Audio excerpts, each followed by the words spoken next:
when I see your chats and things like that. But hopefully you can see my stream, and hopefully you don't have any issues going on with watching.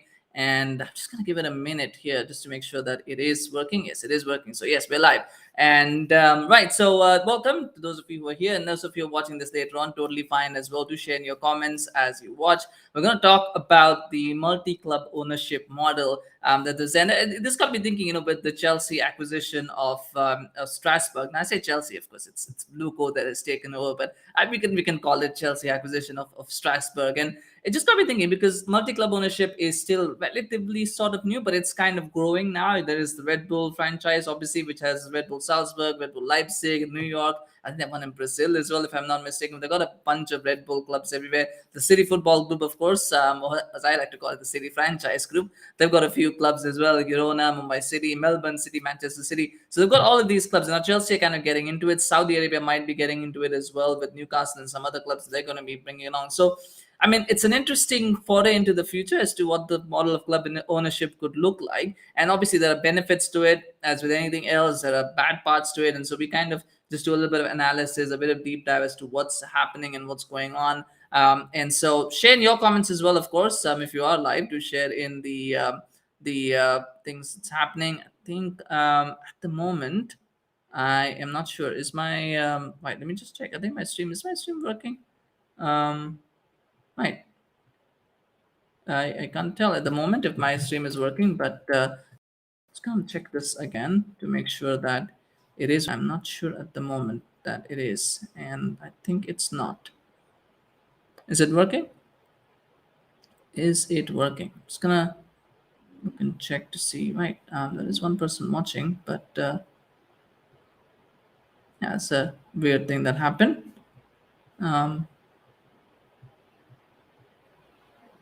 All right, it's working. All right, awesome. Okay, it's working. Perfect. Yeah, I can't see a replay on my feed, but it is working. Right. Cool.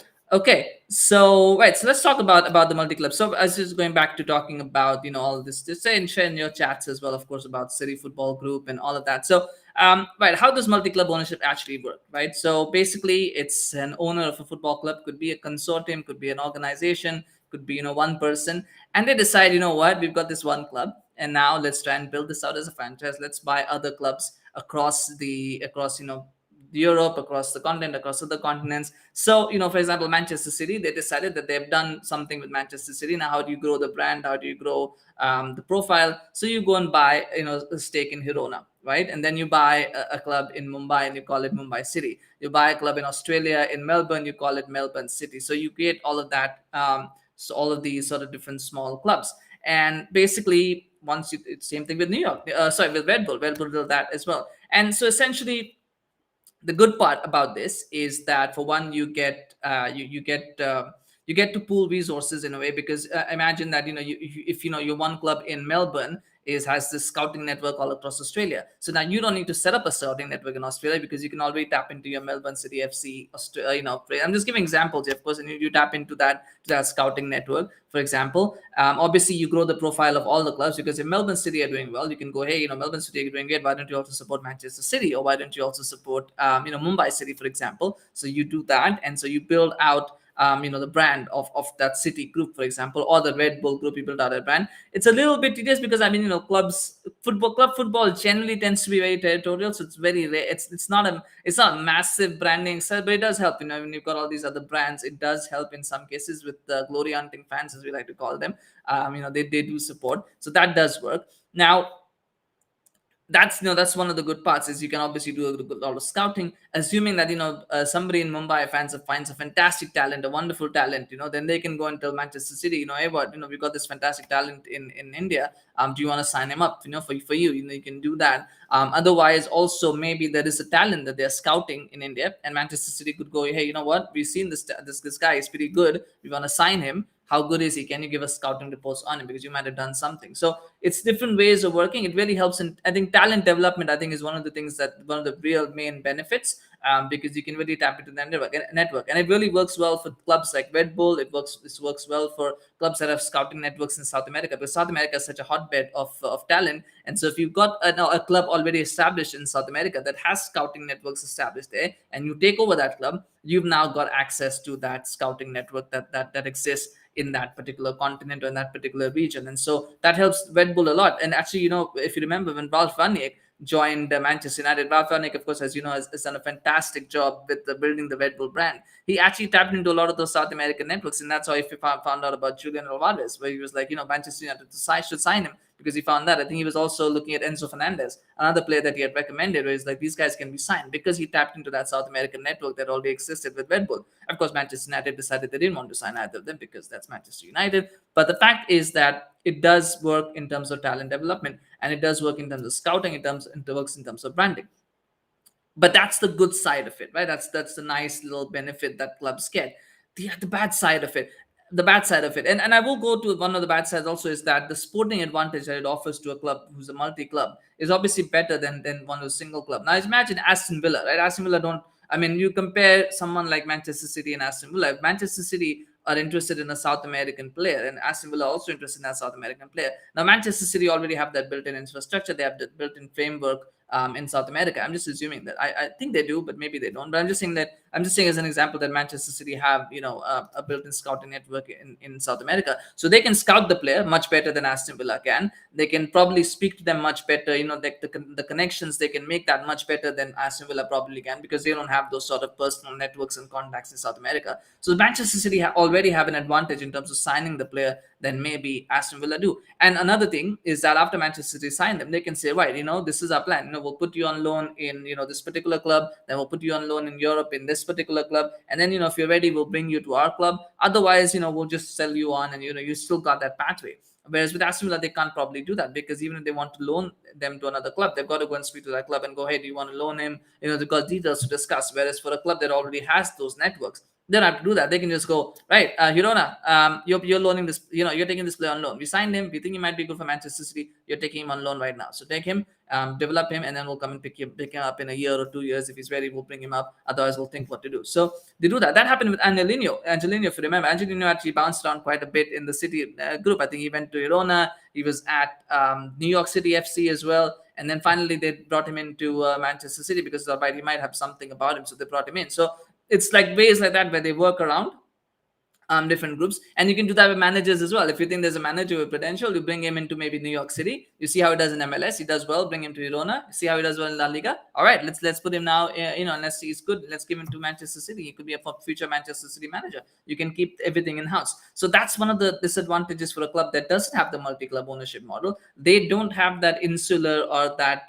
inertia of advancement, right? They've got to go, right, this person is here and we've got to bring him in, and then you can't loan managers, right? Whereas technically Manchester City can, and that impacts as well. Like someone like Benjamin Sesko last season, he was supposed to be signed. Manchester United were interested in him. He was at Red Bull Salzburg at the time. Basically, Salzburg said, this guy is going to be worth a lot of money in the future, but he's not worth a lot right now. Let's sell him to Leipzig. We're not going to give him to Manchester United. We're going to give him to Leipzig, because what we want is, if he does well at Leipzig, his value will go. I think they sold him for 20 million euros, which was a pittance. And I think United were willing to offer 30 or 40 million pounds. They didn't do that, because I think what they realized is, if Sesko does well, he's going to be worth 60, 70 million pounds easy, which nobody's going to pay at this point in time. But let's sell him to Leipzig for 20 million euros, right? We put a book value. And if he does well, we can then sell him for 60, 70 million pounds in 2-3 years down the line. So they can do that, whereas Manchester United cannot, right? And imagine if a player, if a club like Aston Villa or somebody wanted that player, and they didn't have those multi-club connections, so they can't do that. So that is one of the disadvantages as well of talent hoarding, right? You can hoard talent, and you can keep hold of them until and unless you decide they're ready or they're not ready. You can keep holding talent that way, and that gives a pathway for players as well, right? Imagine if there's a young player who's frustrated. He's not at Chelsea, for example. He's frustrated. He's not getting enough time. What do? You loan him to Strasbourg, right? Go play in Ligue 1. You're going to play in Ligue 1. You're going to play 2 years, first team football Ligue 1. If you're good enough, we'll bring you back to Chelsea. If not, we'll sell you on. And because they've got that first team experience and they've done well, their market value keeps rising, so you can get a nice little transfer fee as well. So there are sporting disadvantages and financial advantages to having a multi-club ownership model. But the big one, and this is the dark side of it that I'm coming to finally, I think, is the fact that You could use that to get around FFP. I mean, let's be honest, you can use pretty much FFP is dead in the water anyway. It sucks, but you can use that to get around FFP quite easily. I mean, imagine if you went to if you were, let's say you want to buy 4 players and you only have money for 3. Right now, this is very extreme and it probably will not happen, but it could, right? The fourth, you could basically just let's assume it's club, it's for purposes. I've used City a lot, so I'll use Leipzig here. Maybe let's say Leipzig have money, they want 4 players, but they can only buy 3. Right? They go to Salzburg, and then Salzburg, you've got the 60-70 million pound, FFP, limit that you can go to. So why don't you buy this player for 60 million pounds? Because we can't. You buy him for 60 million pounds and you loan him to us for a year or 2 years, and then later we'll discuss a fee, right? And we'll buy him from you. But right now we can't. So we'll do a loan with an obligation to buy or something like that for next season. So let's do that. Imagine you could do that. The controversy came because there was a report that maybe Ruben Neves, who went to Saudi Arabia, which to a club that's owned by the Public Investment Fund, which also owns Saudi Arabia. Now there's a talk that, well, maybe he can go there for a 2-year loan to Newcastle. And that's just circumventing the rules, right? Now, I've said this about Chelsea and what they did with Saudi Arabia. I don't think that's illegal. I think that's a little bit unethical, but I think that's not illegal and there's nothing wrong with it. Something like this is just borderline cheating. If you ask me, it's borderline cheating. You can share in the comments what do you think, but I think it's borderline cheating. Because if you're going to go in and you're going to tell somebody, guess what, I'm going to... we'll buy the player and then let's loan him to you. I mean, again, somebody who doesn't have this multi-club ownership model is at a disadvantage because of that. Whereas a club that has it has these advantages. So, is that the future of football? I think that's the key question. I mean, obviously, like I said, there's dark ends to it, and something will need to be done about that. They will need to figure out how they're going to best approach this situation and how they're going to control it. Maybe something like limiting how many loans can be done between clubs in the same group. Maybe putting some kind of fair value transfer judgment so that there's no FFP circumvention around it. They're going to have to figure. UEFA are going to have to figure this out, because is this the future of football? It is the future of football. It's going to happen more and more and more. It's going to happen. The Premier League will do it a lot, because obviously the Premier League is one of the few leagues that has private ownership. Clubs are allowed to buy other clubs. They're doing that. The Bundesliga, I think, will still be a little bit unlikely because of the 50+1 rule, but I can see it happening in Serie A. I can see it happening. I mean, in Spain, it's kind of happening. It's still a little bit difficult in Spain because of the restrictions around ownership, but it could very well happen there as well. So it will happen, and I think it will grow. And UEFA already talked about it. They're gonna create rules that will put multi-club ownership, allow that to happen. Because right now, I think there's a little bit of a loophole thing, whereas with UEFA regulations, they'll probably make it a bit more easier for people to own more than one club. And when they do that, how do you manage that, where one club, just because by virtue of having lots of clubs, doesn't get an advantage over the others? Of course, once everybody starts doing it, then you are like, well, it's not really much of an advantage, is it? At the moment it is. And that's another question. How much of an advantage will it be if everybody starts doing it? I think then it will start becoming strategic, right? Which club do you want? Do you want a club in France? Do you want a club in South America, in Argentina? Do you want one in Brazil? How many can you afford? Where can you go? So there might be things like that. Like I said, it's still very new. It's a raw area. It's a new area. We don't know what's going to happen with this and where it's going to go. So we've got to look into these kind of things. And it's going to take some time. It is going to take some time to figure this out. What I do believe is that there is a lot of potential for good, but there's also a lot of potential for bad. And that's my worry, is that we've seen so many people come in and circumvent rules, and rules that were meant to be. And FFP has been just completely, blown open. It's a complete joke right now. It's a farce right now, to be perfectly honest. Like, literally, Chelsea are flowing by in the face of it. City have obviously gotten away with a lot of the FFP stuff that they, FFP rule breaking that they did. So if there has to be integrity, and I know this football lost its integrity a long time ago. It lost its ethics a long time ago. But if we want to have any kind of semblance of illusion of fair competition, then I think something around this multi-club ownership will need to be done. And they will need to look into that. But at the moment, I can't give you the answers. I can't tell you exactly how it's going to evolve. Like I said, it's a new area.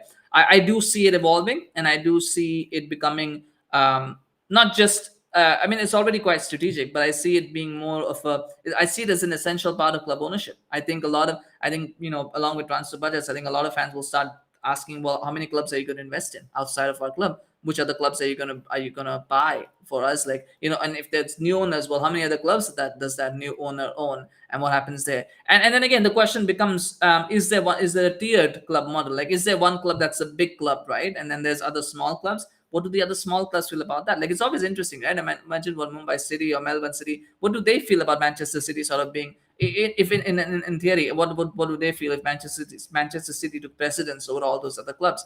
In essence, well, Manchester City dictating terms to the other clubs. Would they like that? Would the fans like that? Those are interesting questions to ask. Again, I'm just using City as an example here. I'm not saying that actually happens, so I want to be clear about that. I'm just using that as an example. But there is a tendency where, obviously one club will generate more revenue than the others, and clubs in Europe, any club in Europe will generate more revenue than clubs in Asia or clubs in South America. So revenue generally dictates priority. So how do other fans feel about their clubs not being such a priority in the grand scheme of things? So there's lots of factors to consider, and there's lots of things that will need to be discussed. But like I said, I do see this as the future of football. How do I feel about it? That's the final thing that I'll touch on. I'm not sure. It's such a new area.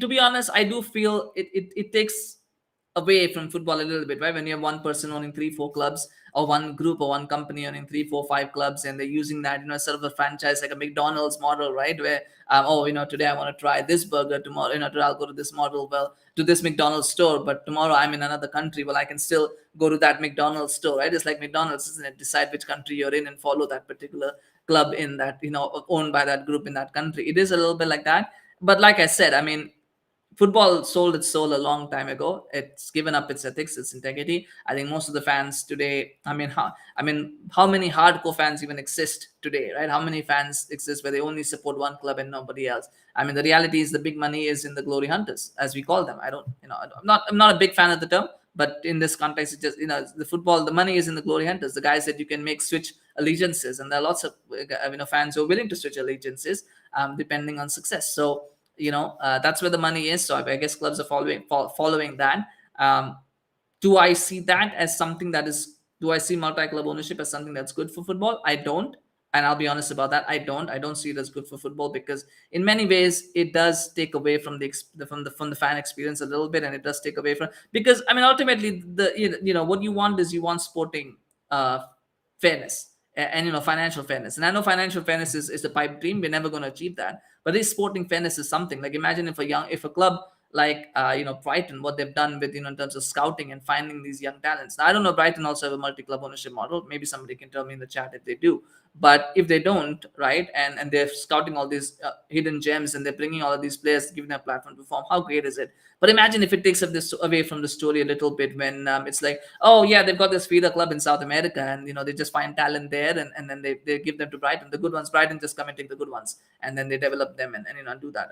It takes away a little bit, right? Change that to maybe Manchester United doing that, and then you go, it's a big club that's just taking talent that they find, they're taking any good talents that they find, they're just taking them, and and then doing whatever with them. It takes away, because one of the beauties that I find of football, for me anyway, is seeing young talent come through and do well, and especially talent that comes out of nowhere, hidden gems that you didn't know about, and suddenly you watch them and you go, damn, this guy's going to be special. That kind of thing is always fun to watch. And it takes away if it's a club that's just doing it as part of a business model, as opposed to something that sometimes is a bit of a serendipitous thing. But anyway, maybe I am an old guy, and maybe I'm too old-fashioned, and maybe this is where football needs to go. I don't know. Anyway, share your thoughts, of course. Do smash a like on this video if you enjoyed it. This is just what I feel, of course, and I'm happy to hear your thoughts on it. So do share your thoughts and let me know, what do you think about this football multi-club ownership. Let me know what you think. How do you think it's going to evolve? How do you think Chelsea are going to change with Strasbourg's ownership? Do you think? Chelsea have had feeder clubs in the past. It is a little bit different from feeder clubs, though. By the way, I should mention that as well. Feeder clubs are different because feeder clubs are independent entities. They're not subservient to the parent club. They're independent entities. This is not feeder club model. This is basically one person or one company owning all of these clubs. So they're kind of they're all supposed to work together and sync, but there's to fulfill a common purpose or whatever you call it. So think of it as parent feeder club is more like it's more like there is there's a main company, and then there's like how do I put it? It's like partnerships, right? It's like partnerships. They're not, but the feeder parent club is like partnerships. Whereas this multi-club ownership model is more like subsidiaries. It's like one person, like it's like multiple branches of the same company or multiple franchises, things like that. Or maybe one company with subsidiaries is something like that.